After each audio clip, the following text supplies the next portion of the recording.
Hi, so today we are going to take a look at deadlocks. We are going to explain what are deadlocks, in what kind of scenarios they appear, and also how to prevent them.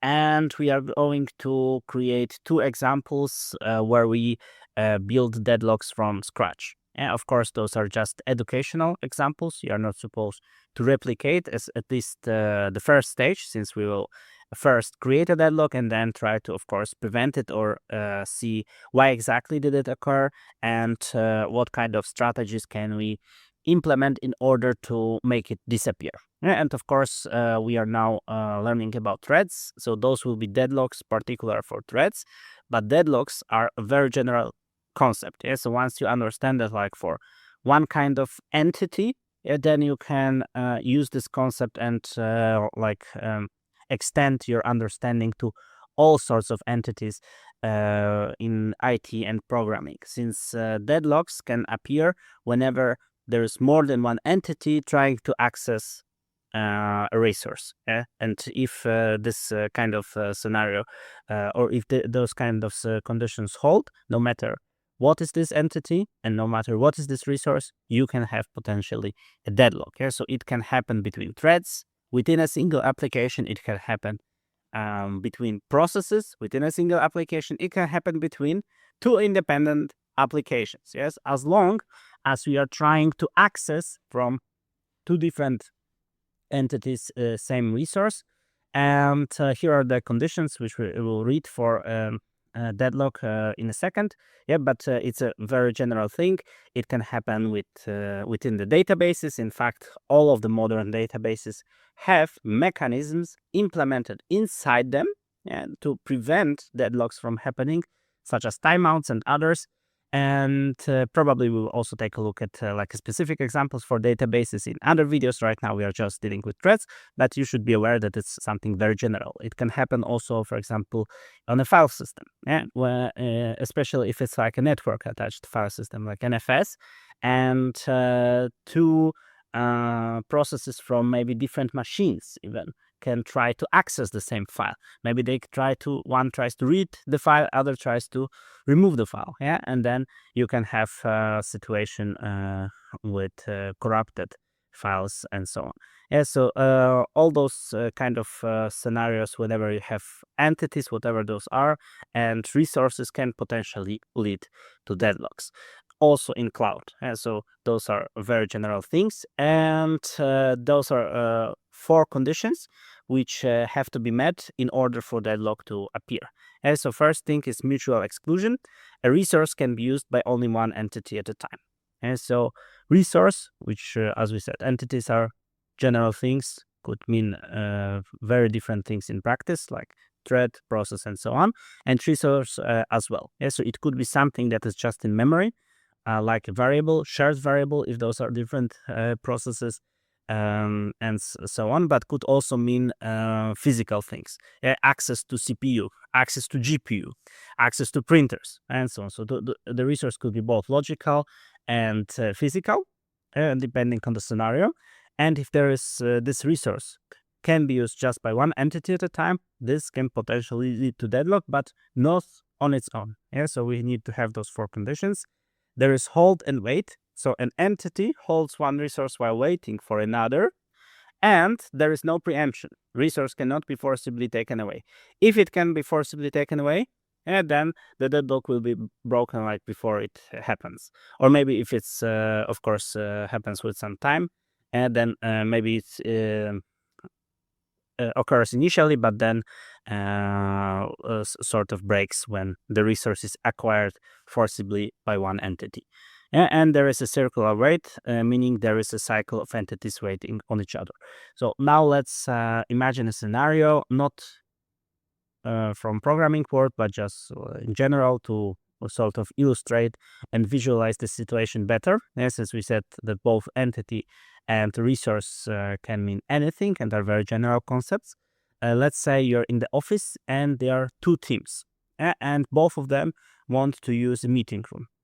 There is one meeting room, team A and team B want to use it. Let's say team A gets to the meeting room first, then they lock the door, and team B has to wait till team A opens doors and gives them space to go into the meeting room. Yeah, so in this scenario, meeting room is the resource, and the workers or the entities are those teams.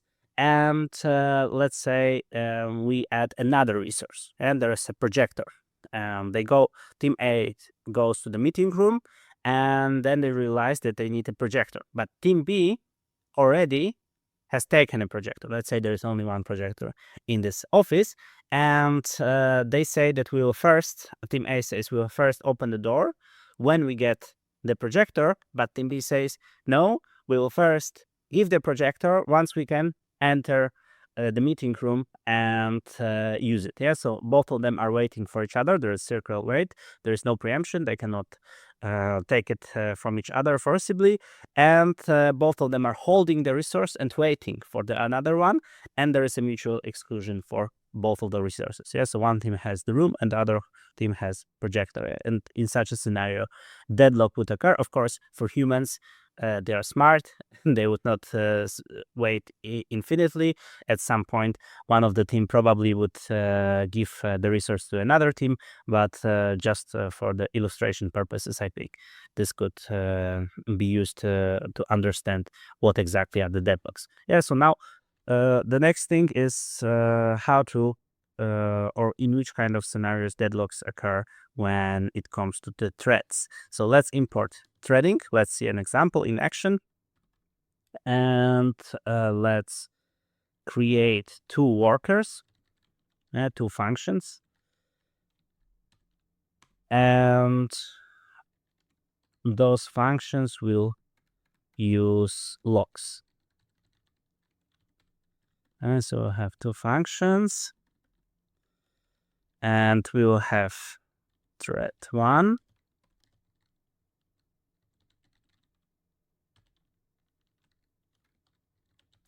that will use worker 1 as its target, and thread 2 which will use worker 2 as its target. And now we can also create locks. Let's say there will be lock A and lock B. And so lock A is, let's say, locking the meeting room, and lock B is locking the projector. Okay, so now we have two locks, and in worker 1 we will first lock A and then lock B.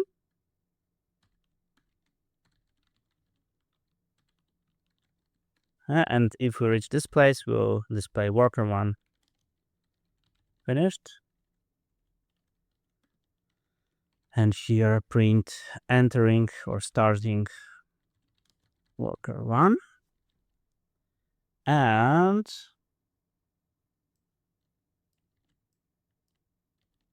for worker 2, we will swap the order. Yeah, so we have projector, but we are waiting for the meeting room. Starting worker 2, finished. And now I can do the following. I can start both threads.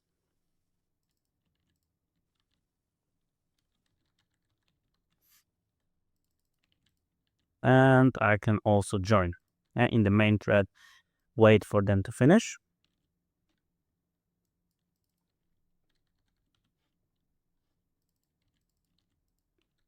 And can print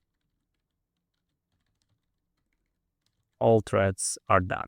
Yeah, once we reach this place. So let's run it and see what happens. Okay, and deadlock hasn't occurred. That's because we were too fast. So let's maybe import time and sleep between the locks to give the other thread chance to acquire its lock. Time sleep. It could be the case that between starting the first, after the first one has already started, and before the second one had a chance to start, we have already acquired and released both the locks. So maybe there was not enough time for us to see the deadlock. So now let's increase the time between acquiring both locks by both threads and see how it goes. Yeah, and now we have a deadlock. So we started only worker 1, started worker 2, but none of them have finished. And this situation will continue forever until, of course, either I, as the operating system user, terminate the program, or maybe the system, the whole machine will reboot. And then, of course, everything will get terminated and start fresh. Yeah, but unless those external restarts occur, this program will continue like this forever. Now I can stop, and what would be a good way of fixing this issue? Of course, here we are just demonstrating how deadlock can occur in the first place. We have no purpose for this application, or if we can even call it application. This script serves no other purpose other than us seeing a deadlock occurring quickly. But in general, the good practice is, whenever you are using locks, to always use them in the same order. Yeah, so if you already start somewhere, first locking A and then B, then you have to make sure that if you have another place, another function, another worker that is also using exactly same locks, you will use them in the exactly same order. So here you lock A and here you lock B. And of course you may say, well, that's quite obvious in such a small example. Yes, but many programs have hundreds, maybe thousands of files, and maybe between the time you created the first worker and the second worker, like days or weeks or months or even years have passed, and you were not even aware that such a thing has exists in the code base that you are editing or you are opening pull requests into. And in such a scenario, this is very likely that it will lead to unwanted deadlocks. And especially here we had a deadlock in the first in the first time we have tried it without time sleep, with a race condition on top of it. Yeah, so it could appear sometimes and sometimes not, because if we are fast enough in the first worker to acquire both locks and then release them before even the second one starts, yeah, then there is no deadlock.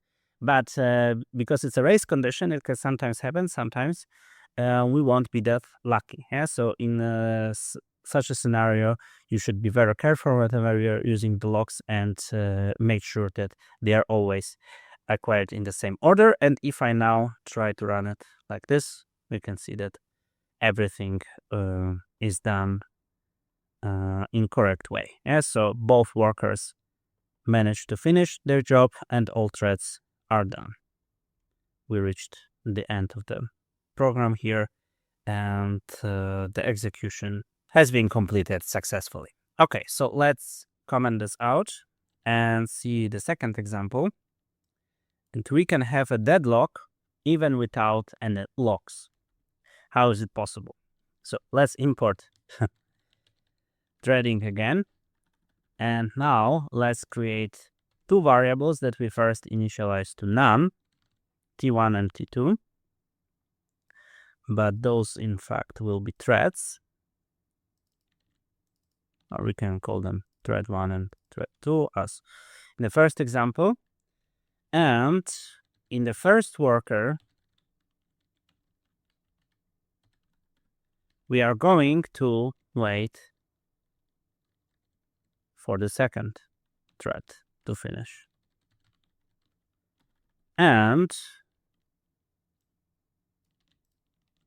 in the second worker, we are going to wait and join the first thread. And so even without any locks in external mutexes or in external mechanisms that are used to guard a resource, we can still create a deadlock. If two workers, one used by one thread, another by another thread, are both waiting for each other. Then this one waits for this, and this one waits for the another one, and they can never finish. So if we now start,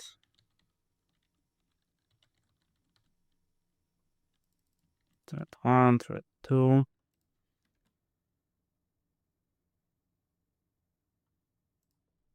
let's maybe add some prints to see what happens here.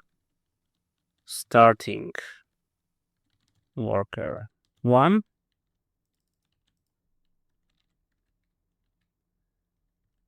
and finishing maybe, or completing, finishing worker 1, and the same here.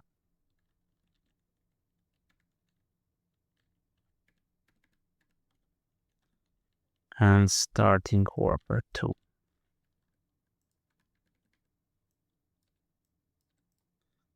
Okay, let's start. And again, we were too fast here, so the first one reached this join before the second one even managed to start. So we can use the same trick and just sleep for a couple of milliseconds before joining.